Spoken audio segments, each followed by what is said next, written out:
Assalamu alaikum wa rahmatullahi wa barakatuh. Paix sur ceux qui suivent la guidée, paix et bénédiction sur le prophète sallallahu alayhi wa sallam, sur ses compagnons, ses amis, sa famille, ainsi que sur tous ceux qui le suivront de bonne foi jusqu'au jour du jugement. Je sais que l'audio de ce matin était long. Vous écouterez celui-ci quand vous aurez le temps, Inch'Allah. Vous savez, souvent quand on fait des rappels aux gens, on essaye de les convaincre, quand on a affaire à des athées par exemple, on essaie de les convaincre qu'il y a un créateur, qu'il y a un paradis, qu'il y a un enfer, qu'il y a un jour du jugement. Et on vous rétorque, bien souvent, désolé, mais votre Dieu, je ne le vois pas, votre paradis, je ne le vois pas, votre enfer, je ne le vois pas, et votre jour du jugement, je ne le vois pas. C'est vrai. Allah, dans son omniscience, n'a pas voulu qu'on voit tout ça, pour des raisons diverses et variées, qui ont déjà été élaborées par des personnes de science, et qui n'est pas l'objet de cet audio. Par contre, il y a une chose qu'on peut tous voir, tous, croyants, mécréants, témoins de Jéhovah, Hare Krishna, et tout ce que vous voulez. Une grande preuve sous nos yeux, où il n'y a pas d'échappatoire, il n'y a pas de oui mais non, non mais oui. De quoi je parle? Je parle de la mort. La mort nous entoure sans arrêt. Vous roulez sur l'autoroute, vous voyez un chat, un renard, tout figé, tout dur, avec les tripes à l'air, à traverser l'autoroute la nuit, et il s'est fait percuter par un véhicule. Tous les jours, on voit ça. Tous les jours, des amis, des gens de nos familles, des cortèges funéraires passent devant nous et se dirigent vers des cimetières. Les riches, les pauvres, les noirs, les blancs, les milliardaires, les SDF. Tous. Est-ce que ce n'est pas une grande preuve que la mort? Qui a déjà réfléchi en profondeur sur la mort? En profondeur. Les conséquences directes et indirectes de la mort. Tout ce qui te passionne, auquel tu donnes tellement d'attention et de temps.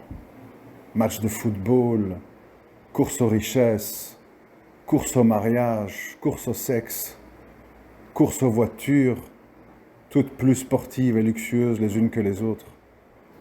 Tout ce qui t'aveugle, tout ça s'arrête et tu le laisses derrière toi. Et ça finit, dans le cas des voitures, à la ferraille, dans le cas des femmes, dans un trou comme toi, dans le cas de l'argent dévalué, des villes détruites, des actions en bourse qui tombent à zéro, et tu profites pas. Mais ça t'a pris beaucoup de temps. Ça t'a pris beaucoup de temps dans ta vie de regarder des millionnaires qui se baladent en Porsche et qui se marient à des bimbo girls, courir derrière un ballon et le mettre au fond d'un filet. Ça t'a pris beaucoup de temps dans ta vie. Chaque jour, chaque seconde, en ce moment, pendant que je vous parle, nous rapproche tous de la mort. Chaque seconde, on se rapproche de la chute, de la fin de tout.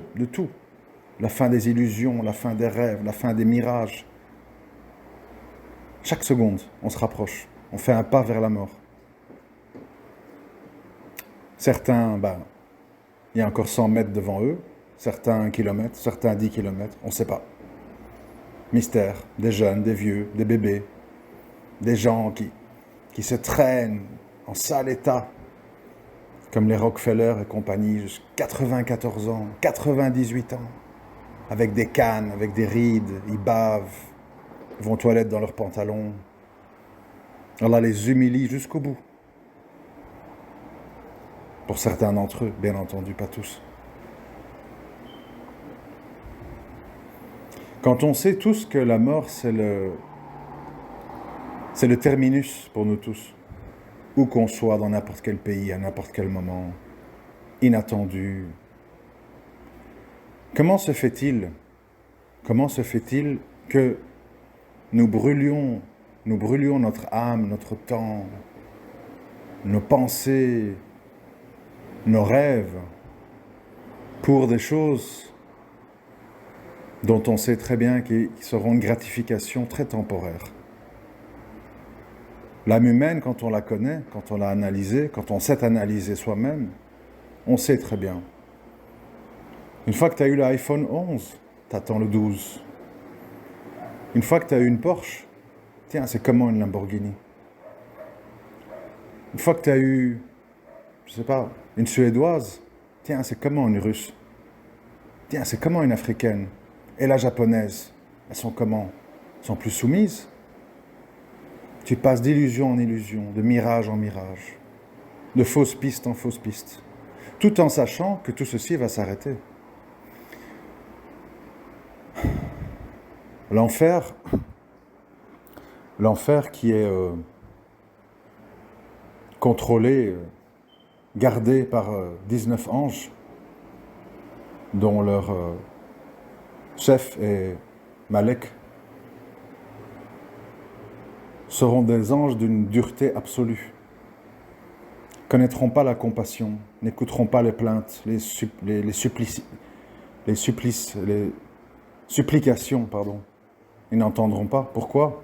Parce que les anges obéissent aveuglément aux ordres d'Allah. Ils sont complètement imperméables.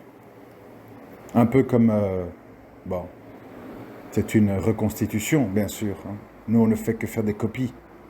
C'est un peu comme ces gardes de la reine d'Angleterre, vous voyez, que leur grosse toque noire et leur habit rouge, je ne sais pas si vous avez déjà vu. Ils sont devant le palais de Buckingham, ils ne bougent pas d'un millimètre, et souvent les touristes viennent autour d'eux, ils dansent, ils leur font des grimaces pour qu'ils bougent, et ils ne bougent pas d'un millimètre. Mais là, on parle d'anges, créés de lumière, obéissant à 100% aux ordres d'Allah.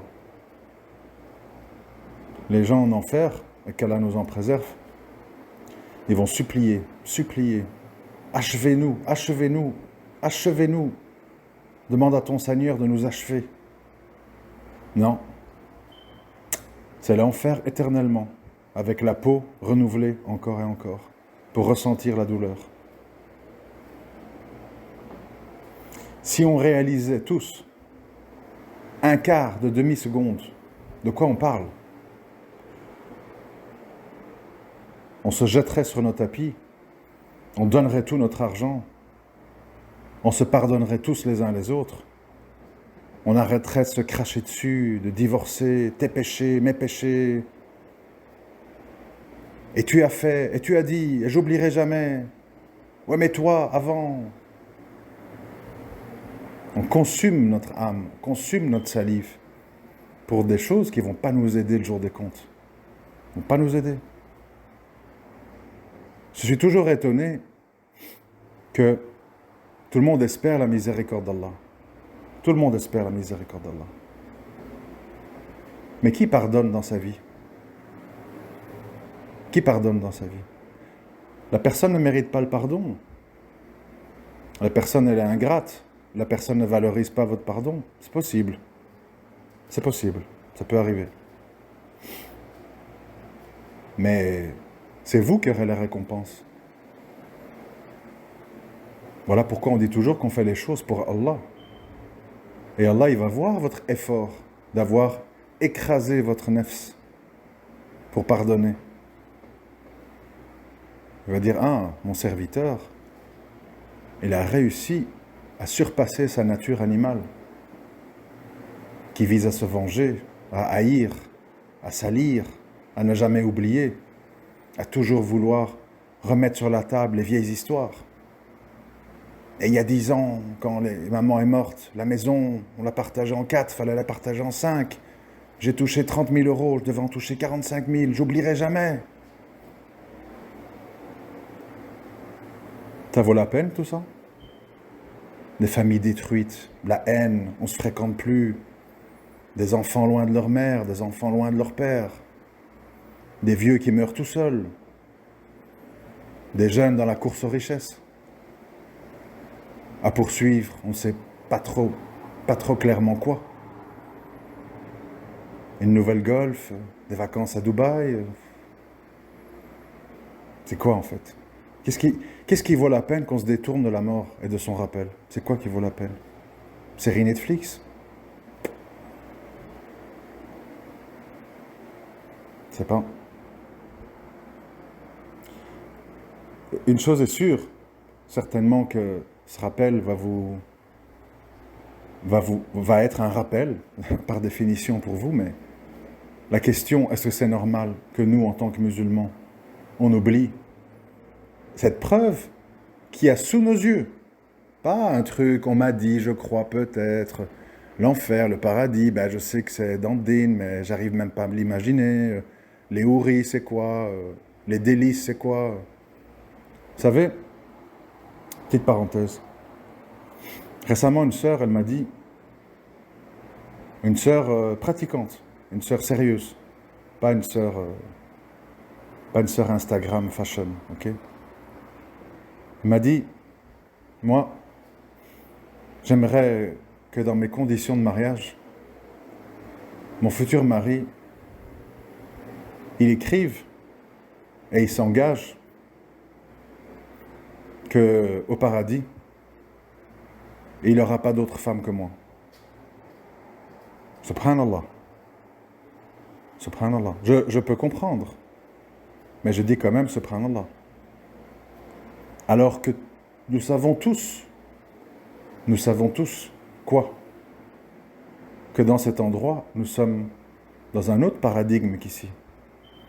Plus de maladie, plus de vieillesse, plus de jalousie, plus de rancune, plus de compétition, plus de rancœur. Juste salam, la paix. Chaque jour est plus enivrant que le jour d'avant. Chaque expérience est plus éblouissante que celle d'avant. Il n'y a pas de lassitude. Il n'y a pas de lassitude comme ici-bas. On doit pouvoir imaginer que quand Allah Azawajal nous parle de paradis et de l'enfer, on parle d'un monde qui n'a plus rien de semblable au monde dans lequel nous sommes. Et quand on l'imagine et quand on souhaite le paradis, par Allah, c'est impossible de pleurer à l'idée de quitter ce bas monde dans lequel nous sommes soumis à une série inouïe de contraintes. Dormir, manger, se soigner, se faire opérer, se laver, aller aux toilettes, payer des factures, aller travailler, discuter, se disputer, s'arracher, s'insulter.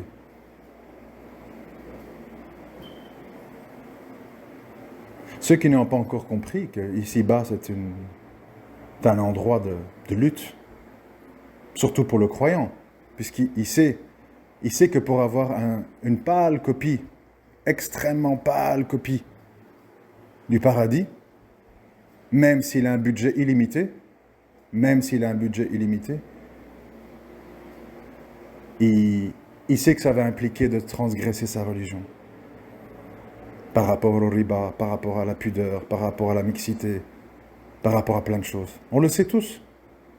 Tu ne peux pas avoir accès à ce faux paradis si tu ne vends pas ta religion. On le sait tous. C'est pour ça que, quand on fait de son mieux, ce qu'Allah nous donne, on dit Alhamdulillah. Logique, non? Les gens essayent de copier pour faire croire que la promesse d'Allah, on peut la trouver ici-bas. Vous ne les voyez pas, toutes ces femmes? Maquillage, allongeur de cils, faux cheveux attachés, ongles longs en plastique, faux seins, fausses fesses, autobronzant, blanchisseur de dents, etc., etc. Pas de limite. Pourquoi ? Parce qu'en fait, nous avons tous, dans notre cœur et dans notre inconscient, le vieux souvenir, très vieux, du jardin d'Éden, duquel nos ancêtres, ils ont été chassés. Et on essaie de le retrouver ici-bas. On cherche. Et quand on ne trouve pas et qu'on n'a pas la foi et qu'on n'a pas la patience, on se jette dans l'alcool et les drogues pour s'imaginer ce qu'on appelle des paradis artificiels. Tout ceci est logique. Voilà pourquoi Allah et son messager nous parlent régulièrement de patience, d'endurance, qu'après la difficulté vient la facilité, qu'à un moment donné, toute cette souffrance va s'arrêter, à un moment où on ne s'attend pas. Et que là, quand on va nous ouvrir les portes du paradis, si on a vécu les pires horreurs ici-bas, les pires choses, t'es dans les rues de Bombay avec des rats, ça pue, les gens vont aux toilettes dans les égouts, tu sais pas où dormir, une chaleur étouffante, des mouches. Quand tu vas sentir la première bouffée du paradis, quand tes yeux vont voir les premières images du paradis, toute ta souffrance sera complètement effacée. Et tu diras, ah, j'ai souffert sur terre, je ne sais plus. Non, j'ai oublié, je ne me rappelle pas. A contrario, quand on va t'ouvrir les portes de l'enfer, tu auras tout eu ici-bas, les yachts, les prostituées, la cocaïne, les jets privés, les baignades en mer, dans les piscines transparentes avec de l'eau tiède, des massages, des cocktails, des soirées pleines de lumière, de paillettes et de filles qui dansent tout autour de toi, des parfums, tout. Première respiration de l'enfer, première vision de l'enfer. Je n'ai jamais vécu un seul moment agréable dans ma vie. J'ai tout oublié. Je ne vois qu'avec horreur ma destination. Cette horreur m'envahit et me remplit de regrets. Problème, c'est que c'est trop tard. Tu as eu 30 ans, 40 ans, 50 ans, 60 ans, 70 ans, 80 ans, 90 ans pour réaliser, pour penser, pour te réformer, pour te repentir, pour pardonner. Et tu n'as pas fait. Et Allah n'est pas injuste, il t'a certainement donné des occasions. Il t'a donné des portes de sortie. Il t'a montré un chemin. Il a mis des gens sur ta route. T'as repoussé. T'as pas patienté. T'as pas pardonné. T'as pas remarqué. T'as mal jugé. Et tu te retrouves devant un lieu abominable. Atroce.